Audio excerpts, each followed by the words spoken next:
This is the Moonlight Graham Show, a freewheeling conversation with the role players, the underdogs, and guys with flat-out great stories in sports.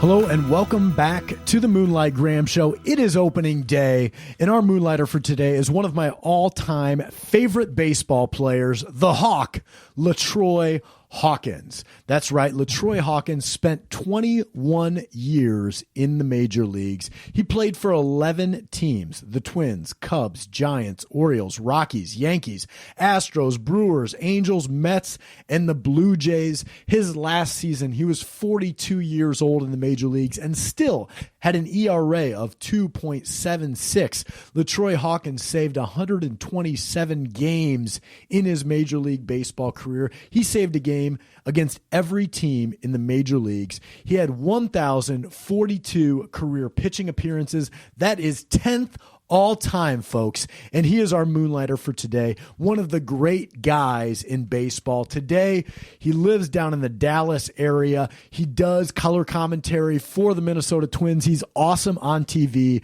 And I was so pleased to get him here on the Moonlight Graham Show. The way we got him on the show is LaTroy is actually pretty good friends with a loyal listener of the podcast, Mark Hanrahan, brother of Joel Hanrahan, right? And so Mark reached out and said, would you have an interest in having LaTroy Hawkins on the podcast? And I thought he was kidding because, of course, I want to have LaTroy Hawkins here on the podcast. I grew up a Twins fan. LaTroy was drafted by the Twins. He came up with the Twins. Twins fans have always had a soft spot in our hearts for LaTroy Hawkins. And I'll tell you what, guys, getting a chance to interview LaTroy Hawkins has been a real highlight of mine here on the Moonlight Graham Show. The guy delivers. He's every bit the professional, the gentleman, and a great interview. And so this was a real treat for me. I will say, though, I talked to LaTroy last week, and at the time, he was actually in his car in line for a COVID test. He was in the parking lot of a doctor's office waiting for a phone call from the doctor's office so he could go in and get his COVID test. And the doctor's office actually called 5 minutes into our interview. And so in the middle of our interview, LaTroy had to go inside, get a COVID test. He came back out into his car. We resumed the interview, but I forgot to push record right away. So there's a point about 5 minutes into our interview, I mention it, I note it in the interview, where LaTroy jumps off to go get a COVID test. He comes back. I start recording it again. I only missed about 10 seconds of LaTroy's response, but you guys will notice it. But don't let that distract you from LaTroy Hawkins being on the podcast, him being one of my all-time favorite Moonlighters, all-time favorite pitchers, and we are releasing this podcast on opening day 2021. Baseball is back, and the Moonlight Graham Show is here to deliver you one of the great role players in baseball history. And if you like what we're doing here on the Moonlight Graham Show, make sure to subscribe to the Moonlight Graham Show wherever it is that you get your podcast, and we would love it, folks, if you left us a 5-star review. You can also follow the show on social media, Twitter, Instagram, Facebook, YouTube. We love hearing from you guys each and every week. Enjoy this season of Major League Baseball and this episode with Moonlighter LaTroy Hawkins.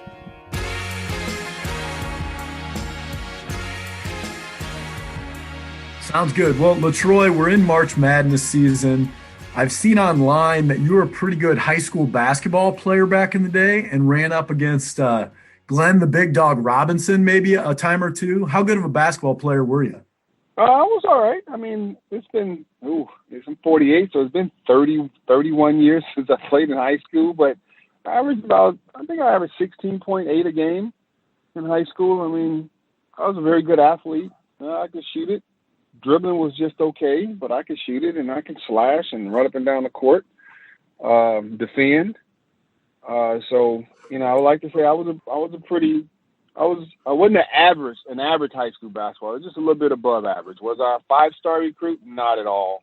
Not at all. Was I a 4-star recruit? No. 3-star recruit? Yeah. So you ran up against the Big Dog Robinson, though. You said you're a good defender. How'd you defend him? Well, we're the same age.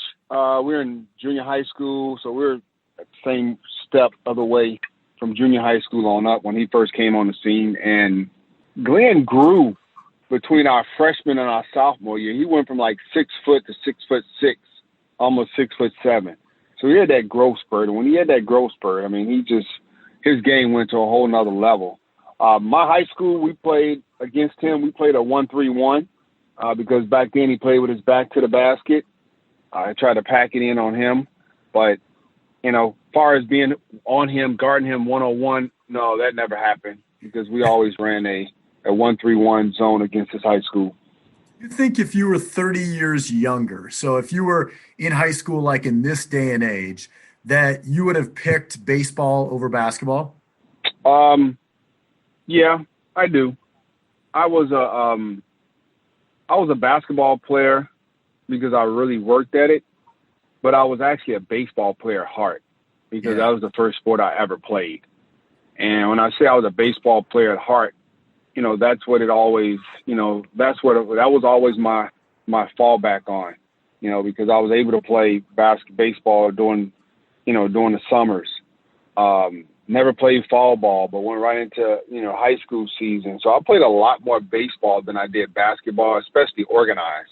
A lot of my basketball away from high school was I didn't play on the AAU team until my junior year in high school.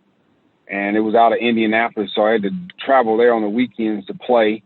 Never practiced with the team. All we did was play with the team because it was out of Indianapolis. So our experience with that was just a little bit different. My baseball journey was a lot more solidified because we had an actual baseball team in our area that we played on, and we had some guys that were pretty good. We had some real baseball players. So I would definitely say I was a baseball player at heart, but basketball was definitely something I did. I enjoyed it, but I was, my grandfather he told me early on, you got a better chance of playing baseball than you do basketball. And I was like, whoa, that's kind of stout right there, Granddad. And he was like, I'm just telling you the truth. You got a lot more positions on a baseball field than you have on a basketball team. Yeah, that's a smart man right there. And of course, you were drafted by the Twins out of high school. And you're playing minor league baseball as like an 18-year-old. What's minor league baseball like? Like, how big of a culture shock was that for you as an 18-year-old? It was definitely a culture shock because I came from a place that valued basketball over everything, and baseball was just we definitely wasn't as advanced as the rest of the parts of the country, like the Georgia players, the Florida players, the Mississippi, the Texas, and the California players. Being up in the Iowa area, we just don't get that. We don't get as many reps as they got. So when I got drafted, man, I was a little intimidated when I first got there. I saw these guys throwing 90+ miles an hour. I saw all these infielders being able to field the ball. Like I've only seen two people field the ball. That was Sean Dustin and Ozzie Guillen watching the Cubs and the White Sox growing up. So I got a chance to see guys start to field the ball like that, and I was like, whoa, what did I do? I bite off more than I could chew. And talking to the guys from the Dominican Republic, from Venezuela, and from Puerto Rico, guys, that's all they've ever done is play baseball. It was definitely a shock to me that I was so far behind. But over the years, I was able to catch up and surpass some of those guys that were that much more advanced than I was in 1991. But I also attribute that to that I always I never got burnt out from baseball. So this is when LaTroy got the call to go into the doctor's office for the COVID test. And when he came back, I forgot to push record right away, but I had asked him about getting called up to the majors. He rocketed up through the minor leagues in just a couple of years. He gets called up to the Twins, but doesn't see the initial success in the major league. So I asked him about what it was like to get that call up to the major leagues, but not see that initial success. And we'll pick up with LaTroy's answer right here. And then I knew that I wasn't ready. And that's a terrible feeling, not a very good feeling, being up there playing against grown men who have been in the big leagues 5, 7, 10 years, and knowing you're not ready to compete against them and being thrown into the fire. It was a humbling experience. I had to try to hurry up and learn as much as I could, which still wasn't enough because of, just lack of repetition from being able to go out there, lack of being able to command my fastball, my slider, my curveball, my changeup. just all around not being ready to play and to participate at the highest level. It was tough. It was a tough time. I tried to find guys who were starters that I could latch on to and try to learn as much as I can, like Bob Tewksbury, Kevin Tappaney, Mike Morgan. There were a few guys that we had that were older that I was able to talk to, but when it all boils down to it, and now 25 years removed, I can say I just wasn't ready, and I was thrown into the fire. But it definitely helped me, because once I went to the bullpen, guys used to always say, coaches and managers always say, "You're so calm with guys on base." I said, "Well, you forget I was a starter. I had a lot of practice with guys on base." So it kind of helped me out once I was relegated to the bullpen. It helped me out having an experience being a starter, getting my brains beat in, and having to pitch with guys on base all the time and make pitches and things like that. So I used that, getting demoted from being a starter to the bullpen as a positive, and took what I learned as a starter through my hard knocks. I became very comfortable in uncomfortable situations because I had been there before as a starter. Yeah, and you told this great story. I watch about as many Twins games as I can. I'm a big Twins fan. You've been great on color commentary for the Twins the last couple of years, and you told this great story, I think it was last season, about giving up a home run to Ken Griffey Jr., but then having a conversation with him in the Metrodome in the middle of a game. Ken Griffey Jr. called you over somehow, and then you guys had a conversation about that at bat during that game, and it made a big impact on your career. Can you tell that story? It did. It was actually 2 years ago, May of 2018, I told that story, because I only remember it so vividly, Tim, because I was doing the game in Seattle, the telecast in Seattle, and Griffey was there, and I got him to come over to the booth and sit in with myself and Dick Bramer. Oh, cool. And we were talking about it, and we were leaving there going to Anaheim. My daughter's graduating from high school, so that's how I remember the conversation.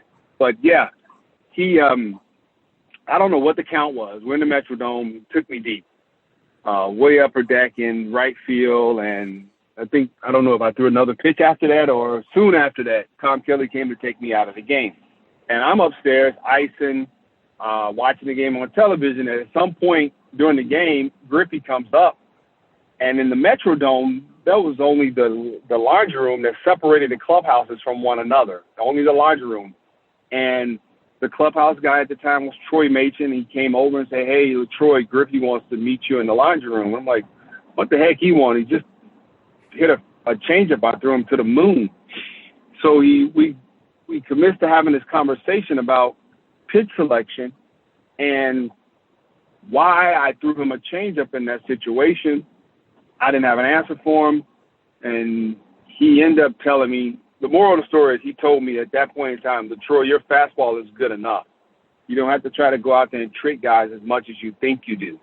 And, I didn't know at the time. It took me about a few months or probably another year to really understand the gravity of that conversation and not think that he was trying to set me up to throw my fastballs the next time I faced him. Right. But, that conversation definitely changed my career, because I ended up throwing like 72% fastballs in my career. And I can attribute that to that conversation I had with Ken Griffey Jr. So obviously when you move to the bullpen, you do kind of pare down your repertoire a little bit, because you're not a starter, not going through the lineup so many times. You might shelve a slider or a split finger or whatever it is that you need as a starter, but you don't necessarily need in 1 or 2 innings out of the bullpen. What pitches did you kind of limit your repertoire to once you made that move from starter to reliever? It was definitely mostly fastball, slider, but I never went away from any of my other pitches. My curveball and my changeup, I picked my spots when I used them, but I never went away from them. It was just like you said, when you go to the bullpen, you coming in, especially late in the game, you're only going to face 3-4 guys. Anything more than that, something's funky happening. But, you try to limit as many pitches as you're going to try to throw at them. You don't want to show them everything. So I would only throw my changeup when I had a guy that was battling. He's fouling off my fastball, fouled off a couple sliders. I even threw him a changeup at some point in that bat, and he fouled it off. And, The changeup was my pitch, my fourth pitch that I used when I started to get into a long at bat. When we started to get to 6 and 7 pitch battle, that's when I broke out the changeup. And usually at that time, I usually had some really good success with it.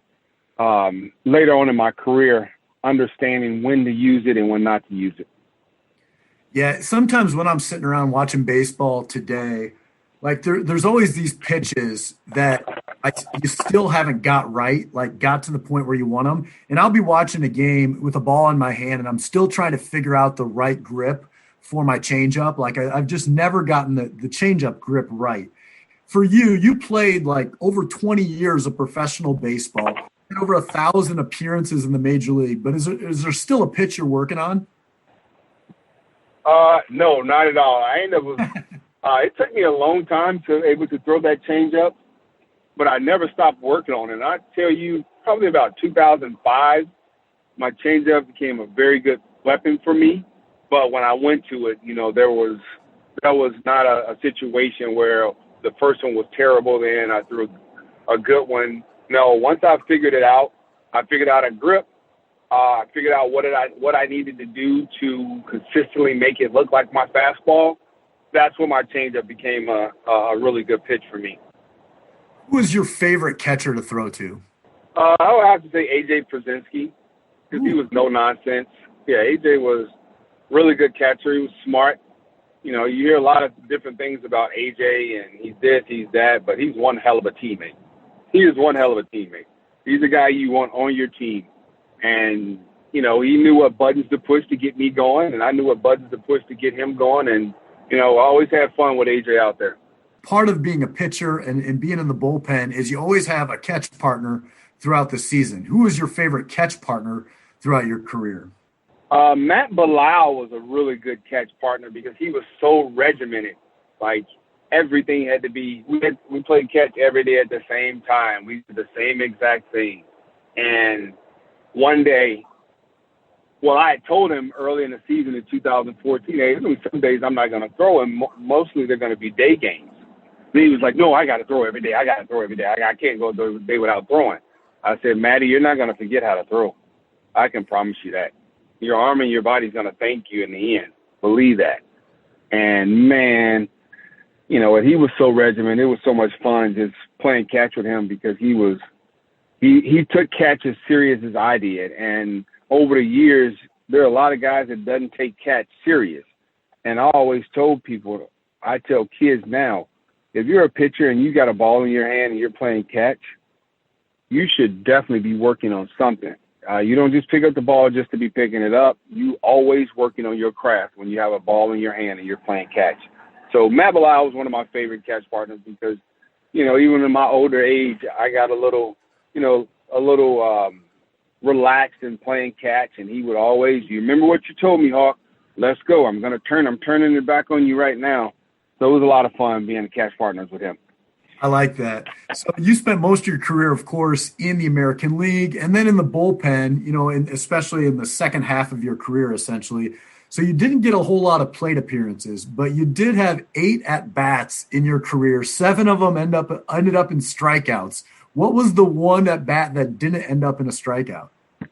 It was a sacrifice bunt in San Francisco in 2002, if I'm not mistaken. A sacrifice bunt. Did you ever lobby like, hey, I can handle the bat better than I'm getting credit for? No, I never wanted to hit.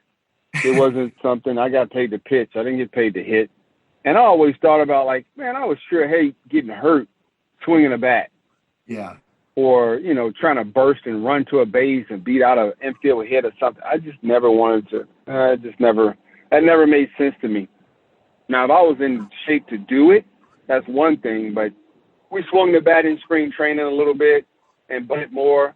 But during the season, we only used to hit or, swing a bat once we were getting ready to go play a National League team in their home ballpark. We just didn't do it enough. And I just felt like it was a recipe for disaster for a lot of guys. And I didn't want to be one of those guys. Right. And now, of course, we're seeing a lot of rule changes in the game. The universal DH was in last year. It's still being talked about now. Maybe we'll see it again in the future. But what do you think about the current state of baseball, LaTroy? You know what? I'm one of the few guys that understand that there's some change that need to be made. Try to make the game just a little bit more exciting. The universal DH, I can't say that I like it. I agree with it, but I do understand what Major League Baseball is trying to do to generate more runs, because people don't come to the ballpark to see shutouts. You know, when you got two number ones going against each other, yeah, the people go to the ballpark, yeah, it's going to be a great game, a great matchup, because these two really good pitchers are pitching against one another. But other than that, after that, people want to see runs being scored. And that's what people care about. People don't care about shutouts. They want to see runs put on the board and runs generated. And I understand that. And what Major League Baseball is doing, you know, there are some things that I would do differently, probably, but I don't run the show.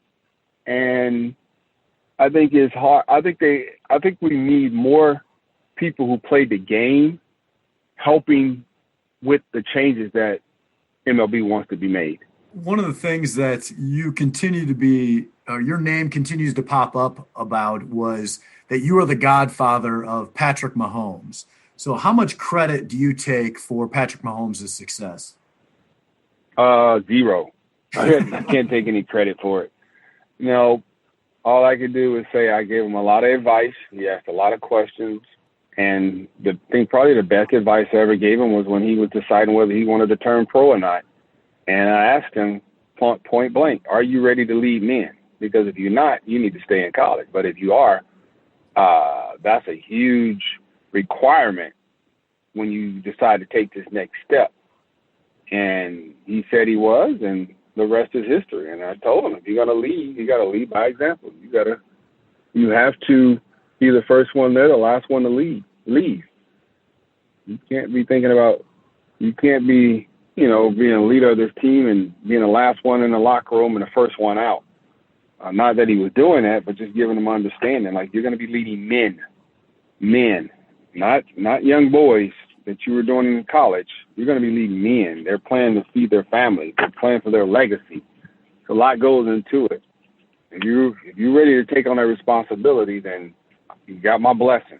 And, you know, that was just one of the conversations that we had, and it was a good conversation, and I'm glad that he understood where I was coming from, and he understood what being a leader entails. He understood what being a leader entails. And it's just not about you're making your voice heard. It's about, you know, what you do, how you do it. And he's, as you can see, he's definitely the leader of that Kansas City Chiefs organization. And with that being said, he's had a great career so far. If you let him tell you, you got a lot of work to do. And that's great to hear him say that, because we all can get better.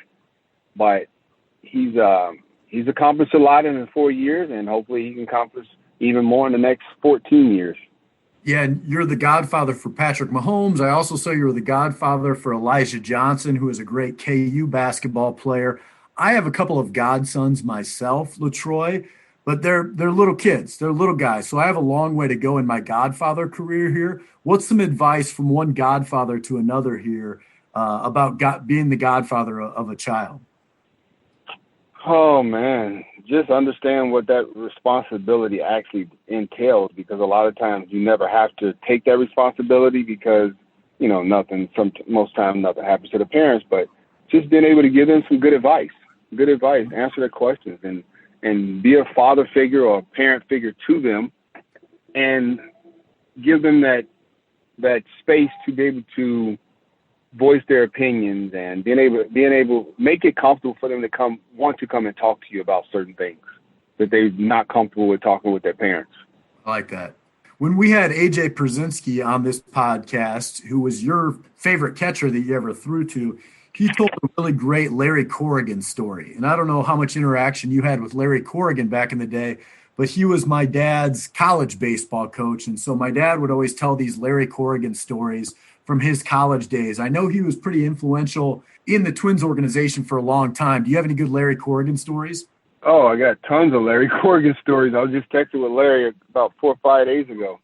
Larry's a hoot. He is one of the most intelligent baseball mind you ever want to come around, and he has a memory like an elephant. He doesn't forget much at all.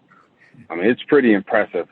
But just thinking about him telling a story about Marty Cordova, and somebody was talking about Marty, and he was talking about, you can say what you want about Marty Cordova, but he got something you can't teach.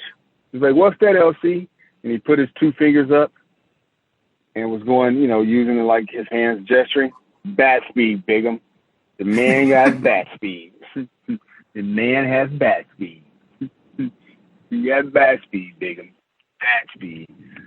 But a lot of stories, like he's the only guy I know that dipped and didn't spit. And he is a lover of fine cuisine. A lover of fine cuisine. He knows some of the best restaurants in every nick and cranny of the United States and a few places outside the country. Yeah, well-traveled. He's a foodie. Well-traveled man is Larry Corrigan, that's for sure. He's a foodie. LaTroy, the way we end every episode of the Moonlight Graham Show is with the 5 big questions, all right? And the first question is, who is your all-time favorite teammate? All-time favorite teammate, Eddie Guardado. Everyday Eddie. Everyday Eddie. What made Eddie such a great teammate? Because he was awesome. He always made you laugh. He was tough as nails. He did things the right way. He worked harder than anybody I ever met. And he cared about his teammates. He really did. I know you guys saw the tough Eddie running in the game, clacking his toes down into the turf. But, it was more to Eddie than what you guys had a chance to see. He's an incredible dude. Incredible guy. What's one moment from your career, LaTroy, when you close your eyes at night and you think about everything that you love about the game of baseball? What's one moment that pops into your memory? I don't know if I have one moment, but I can tell you that I'm so excited and grateful that I was able to play the game of baseball because of all the great people that I met, and that all started in the great state of Minnesota. So I'm just thankful for baseball allowing me to meet so many great people around in Minnesota and other places around the country. Is there one game or one pitch that still nags at you? Nags at me? Keeps you up at night? No, I'm past that. I'm past the keeping me up at night. But one of my proudest moments on the field was my 1,000th appearance when the Dodgers announcer called it. Fat dog it. The Dodgers announcer. Vince Scully? Vince retired. Yeah, Vince Scully called it. What's the most exciting game you've ever played in? The most exciting game I've ever played in has to be that Oakland game in the Metrodome when we had to win or go home. And we won and forced the game 5 to go back to Oakland to play, and we beat them. And the play-in game in 2007 when I was with the Colorado Rockies and we beat the San Diego Padres. I remember watching both of those games. Yeah, I was thinking you were going to go with the Rockies game, but I had forgotten about that Oakland game in the Metrodome. Yeah, we're going to go home, and we won it. And then went out back to Oakland and beat them. Final question then, LaTroy. What's the best advice you've ever received? Control what you can control. When you get a certain point in your life, you think you know everything, and you think you should be here, you should be there, you should be getting this, you should be getting that. Control what you can control, and everything else will work itself out. Control what you can control. Spoken like a true pitcher. Control what you control and doesn't have any games that still keep him up at night. So you wipe away those old games. I love it. Yep, clean slate. Well, we just went through an entire interview, LaTroy, without even bringing up Torrey Hunter, who's one of my all-time favorite Twins players, of course, and I know he's a good buddy of yours. So do you have any good parting words before we wrap up about Torrey Hunter? T-Nuts, as we commonly call him, T-Nuts. T-Nuts is like my guy. Yeah, we live close to each other here in Texas. Torrey's he's an incredible teammate also. My go-to guy. But, Torrey's a great friend, great dude, all-around great guy. It doesn't get any better than that when you got friends like, Torrey, Eddie Guardado, Josh Jones, AJ Pierzynski. These are great guys, just great teammates. I love it. Well, LaTroy, thank you so much for taking the time for the Moonlight Graham show today. Hopefully you're back in the booth for some Twins games this spring and summer, because I think it's going to be another good year up at Target Field for our Twins. But really appreciate it. Have always admired you both as a man and as a baseball player. So I really appreciate your time. Well, thanks for having me on the show. I'm on the air. I'm doing a spring training game this Friday, which is the 20th, and then I'm back on the 26th of March. And I hadn't got my schedule yet for the upcoming season when I'm going to be doing the broadcast. But I'll keep you guys posted. Thank you for having me. Yep. Thanks, LaTroy. Thank you so much. Hey guys, thanks once again to listening to today's episode of the Moonlight Graham Show. And even though I do most of the interviews here on the podcast, there is a ton of work that happens behind the scenes that you guys don't see that make each episode possible. So I got to give a shout out to the Moonlight Graham Show team. First of all, Brian Sandvig, our producer. Brian does all of the post-production work, and in real life, he's not just a podcast producer, he's also a real estate agent. So if you're looking to buy or sell a home down in the Kansas or Missouri areas, give Brian Sandvig a call. Next guy on that list is Brendan Gargano. Brendan does all of our design and artwork here on the podcast.